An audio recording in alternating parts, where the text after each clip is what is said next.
दोस्तों, क्या आपको पता है चाइना में स्टूडेंट्स को एजुकेशन लोन चाहिए हो तो उन्हें पहले अपने न्यूड फोटोज बैंक को सेंड करना पड़ता है। लेकिन ऐसा क्यों, ये आपको आगे जाके पता चलेगा। चाइना के एगेंस्ट तो आज पूरी दुनिया खड़ी है, लेकिन चाइना में कुछ ऐसे वियर्ड लॉस हैं जिसे सुनकर ऐसा लगता है जैसे कि चाइना खुद ही अपने लोगों के एगेंस्ट है। जी हाँ, तो आज हम आपको दिखाने वाले हैं चाइना के कुछ अजीब लॉस। बस वीडियो स्टार्ट करने से पहले मेरी आपसे एक ही विनती है, इस वीडियो को फटाफट से लाइक कर दें और साथ ही हमारे चैनल को भी सब्सक्राइब कर लें।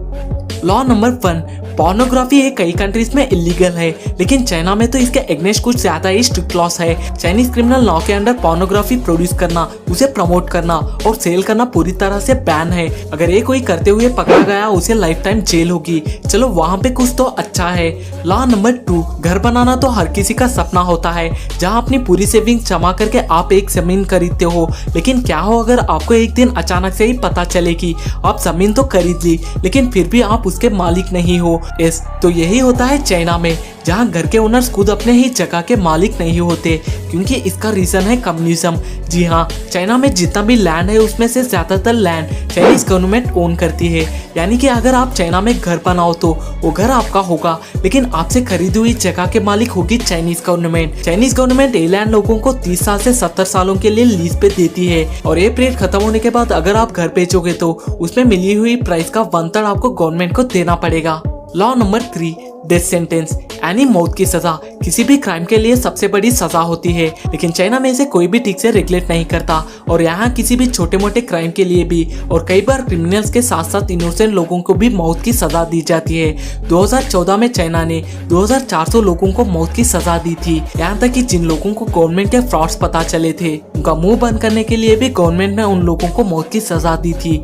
चाइना हर साल कितने लोगों को मौत की सजा देती है, ये एग्जैक्ट नंबर वो छुपा के रखते हैं, लेकिन एक अमेरिकन ऑर्गेनाइजेशन के अकॉर्डिंग लगभग 12,000 से ज्यादा लोगों को चाइनीज गवर्नमेंट बिना मतलब मौत की सजा देती है।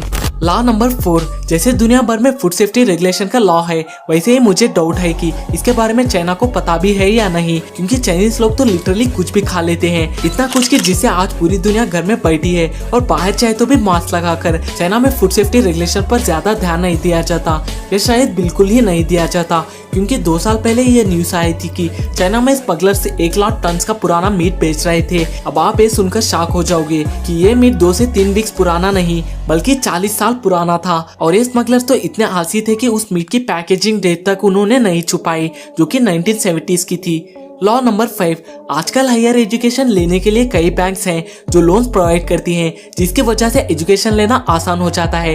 लेकिन ये मत भूलो, हम चाइना की बात कर रहे हैं। चाइना में यूनिवर्सिटी में एडमिशन लेना काफी एक्सपेंसिव है, और चाइना में आप अपनी पसंद के सब्जेक्ट्स भी नहीं चूज कर सकते। वहाँ ज्यादातर सिलेबस सिर्फ नेशनलिज्म के ऊपर ही होता है। चाइना के ज्यादातर अपर एंड मिडिल क्लास स्टूडेंट्स अच्छे एजुकेशन लेने के लिए बाहर की कंट्री में जाते हैं, और जो बच जाते हैं लोअर क्लास स्टूडेंट्स, उन्हें लोन लेना पड़ता है, और जिसकी वजह से वहाँ लोन बिजनेस काफी ऊपर है। लेकिन ये चीज भी वहाँ पे अलग ही लेवल की है, जहाँ अगर हम कोई लोन ना चुका सके तो हमारे यहाँ लीगल एक्शन लिया जाता है। वही चाइना में स्टूडेंट्स को लोन लेते समय न्यूड फोटोज मांगे जाते हैं। अगर कोई स्टूडेंट लोन को नहीं चुका पाया तो बैंक इन न्यूड फोटोज को पब्लिक कर देने की धमकियां देते हैं। सच में एक काफी घिनौनी सजा है। आपको क्या लगता है, क्या ऐसे लॉ सच में एग्जिस्ट करना चाहिए? और इन सारे लॉस में आपको सबसे वियर्ड लॉ कौन सा लगा, हमें कमेंट्स में जरूर बताना, और साथ ही हमारे चैनल को भी सब्सक्राइब कर ले।